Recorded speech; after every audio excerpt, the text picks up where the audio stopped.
जय हिंद साथी। उत्तर प्रदेश के पंचायत चुनाव यानी प्रधानी के चुनाव में 5 बड़े बदलाव हो चुके हैं। अगर आप भी चाहते हो कि हम 2026 के पंचायत चुनाव में मेहनत करके प्रधान बने और अपने गांव की सेवा करें, अपने गांव में सड़कें, नालियां और लाइटों का अच्छा खासा यहां पर काम करें, तो आपको ये वीडियो देखना चाहिए। और कहो इस बार आपके गांव में कौन सी सीट आ सकती है, मैं आपको विस्तार में एक एक करके बताना चाहूंगा। अगर आप ये वीडियो यूट्यूब पर देख रहे हो तो चैनल को सब्सक्राइब कर लो, फेसबुक पर देख रहे हो तो पेज को फॉलो कर लो साथियों। यहाँ पर आप देख सकते हो यूपी के प्रधानी चुनाव में 5 बड़े बदलाव। किस गांव में कौन सी सीट आ सकती है 2026 में प्रधानी लड़ने वाले जरूर देखें साथी। आपको पता है कि यूपी में बहुत ही जल्द उत्तर प्रदेश में पंचायत चुनाव का ऐलान हो जाएगा। अब चलिए फटाफट देर न करते हुए उस तरफ बढ़ते हैं जो आपको उत्सुकता बढ़ाती है साथियों। आप यहाँ पर देख सकते हो नियम के अनुसार। अब आपको समझाने के लिए मैंने एक चीज लगाई है। पहले एससी को मौका मिला 2015 में, ये आप बारीकी से समझिए, तभी अपने गांव का इतिहास आप उठा सकते हो और पता लगा सकते हो कि आपके गांव में कौन सी सीट आ सकती है। अगली बार उसी सीट पर एससी महिला को 2021 में मिला, फिर अगली बार एससी हटाकर ओबीसी 2026 को, उसके बाद ओबीसी महिला 2031 को, फिर जनरल पुरुष 2036 और जनरल महिला 2041। मैंने एक चार्ट आपको समझाने के लिए इसलिए बनाया है कि अगर अब भी आप अपने गांव का पता लगाना चाहते हो कि हमारे गांव में कौन सी सीट आ सकती है, तो आपको क्या करना होगा। मैंने यहाँ पर आपको समझाने के लिए लगाया कि पहले आपके गांव में 2015 में एससी सीट अगर थी तो अगली बार उसी एससी महिला 2021 में आई थी। अब यहाँ पर फिर अगली बार 2026 में एससी महिला को हटाकर ओबीसी सीट आएगी और फिर उसके बाद ओबीसी महिला 2021 में आएगी, फिर जनरल पुरुष 2036 में, जनरल महिला 2041 में आ सकती है। यह रोटेशन प्रणाली का नियम है, इसको आपको समझना पड़ेगा। अब यहाँ पर आगे देखिए आरक्षण, रोस्टर, चार्ट और उदाहरण। मैंने यहाँ पर आपको समझाने के लिए एक चार्ट और लगाया है। सीट का आरक्षण, चुनाववश उदाहरण। 2015 में अनुसूचित जाति एससी पुरुष के लिए सीट यहाँ पर आरक्षित हो चुकी थी एक गांव के लिए। 2021 में अनुसूचित जाति एससी महिला के लिए वो सीट यहाँ पर रिजर्व कर दी गई। फिर 2026 में अन्य पिछड़ा वर्ग ओबीसी पुरुष के लिए वो सीट आरक्षण कर दी गई। अब 2031 में अन्य पिछड़ा वर्ग ओबीसी महिला के लिए यहाँ पर वो सीट आरक्षण कर दी गई। 2036 सामान्य जर्नल के लिए वो सीट यहाँ पर आरक्षण कर दी गई। 2041 सामान्य जर्नल के लिए वो सीट यहाँ पर आरक्षण कर दी गई, यानी के लिए सीट फिक्स कर दी गई। अब इस चीज को आपको समझना है, आपको 2026 का देखना है। मैंने 5, 5, 10, 15, 20, 25 और यहाँ पर 30 वर्षों का चार्ट इसलिए बना दिया है ताकि आपको समझाने में कोई दिक्कत ना हो साथियों।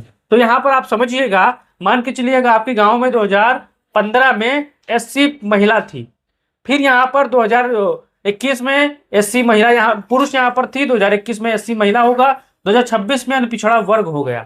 तो आपको अपने गांव का चार्ट निकालना है, एक कागज कलम निकालना है और आपको पता करना है कि 2015 में हमारे गांव में कौन सी सीट आई थी और 2021 में हमारे गांव में कौन सी सीट आई थी और 2026 में आपको अनुमान क्या लगाना है, मैं आपको आगे वीडियो में बताने वाला हूं।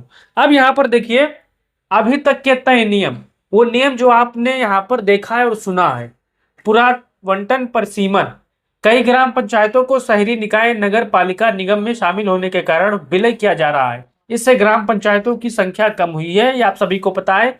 आपके गांव से कुछ हिस्से को नगर में जोड़ा गया है, तो वहां पर आपके गांव की आबादी कम हुई है और बहुत से ऐसे ग्राम पंचायतों की संख्या भी कम हुई है साथियों। तो यहाँ पर आपको देखिए सीमाएं, बाउंड्री और वार्डों को आकार बदलेंगे ताकि जनसंख्या, आबादी और शहरीकरण के अनुसार प्रतिनिधि दिया जा सके। अब यहाँ पर आपको देखना है आरक्षण कैसे लागू होता है। आरक्षण जो लागू करने का मेन प्रक्रिया होता है वो होता है जनसंख्या। बिना जनसंख्या जाने आप किसी गांव में, किसी शहर में या किसी जिले में आरक्षण लागू नहीं कर सकते। इस चीज को आपको माइंड में चलना है। ओबीसी कमीशन का गठन, विशेष पिछड़ा वर्ग ओबीसी आरक्षण से जुड़े विवादों को, शिकायतें को सुलझाने के लिए एक आयोग बना है। यह आयोग आरक्षण सीमा, सीटों के आवंटन, रोस्टर प्रणाली आदि पर सिफारिश करेगा साथियों। तो ये 2 नियम हो गए, लागू होंगे यूपी के पंचायत चुनाव में। अब यहाँ पर तीसरा देखिए, बेस ईयर का निर्धारण। आरक्षण की रोस्टर प्रणाली के लिए बेस ईयर तय किया जाएगा। इसका मतलब है कि उस वर्ष में किसी सीट को किस वर्ग के लिए आरक्षित किया गया था, उसी आधार पर अगली आरक्षित सीटें अलग अलग वर्गों को मिलेगी। यदि तीसरी पार्टी को 2015 में एससी आरक्षित सीटें मिली थी तो 2026 में एससी को नहीं मिलेगी, जबकि अन्य वर्ग को मिलेगी। अब यहाँ पर जो ये बेस ईयर लागू होगा, उससे ये आपको पता चल जाएगा कि 2015 में अगर एससी महिला के लिए थी, पुरुष के लिए थी, तो 2026 में वो एससी को नहीं मिलेगा, जबकि जिस संख्या जिसकी ज्यादा होगी वहां पर उसके लिए गुणा भाग करके सीटों को यहाँ पर आरक्षित कर दिया जाएगा। अब यहाँ महिलाओं के लिए आरक्षण पूर्व जैसा 33% आरक्षण महिलाओं को होगा। एससी एसटी ओबीसी सामान्य वर्ग के वह लागू हो सके, ये जारी रहने की उम्मीद है पुराने आदेशों के अनुसार। ये भी यानी हर सीट पर महिलाओं को भी भागीदारी देने की जो संकल्प है वर्षों से चली आ रही है। तो यहाँ पर ये नियम पुराना है लेकिन लागू करने का तरीका नया होगा, इस चीज को आपको समझना है। अब यहाँ पर देखिए पांचवा, निर्धारित पदों में बदलाव। जिला पंचायत सदस्य, बीडीसी, ब्लॉक प्रमुख, यहाँ पर आप देख सकते हो ब्लॉक डेवलपमेंट कमेटी वाले पद, ग्राम पंचायत सदस्य आदि की संख्या में कुछ कमी हो सकती है, खासकर उस क्षेत्रों में जहां गांव शहरीकरण के नगर निकाय में शामिल हो गए हों।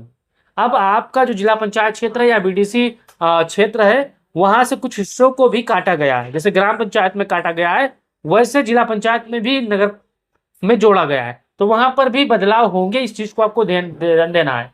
प्रमुखों का चयन, प्रधान ब्लॉक प्रमुख, जिला पंचायत के चेयरमैन।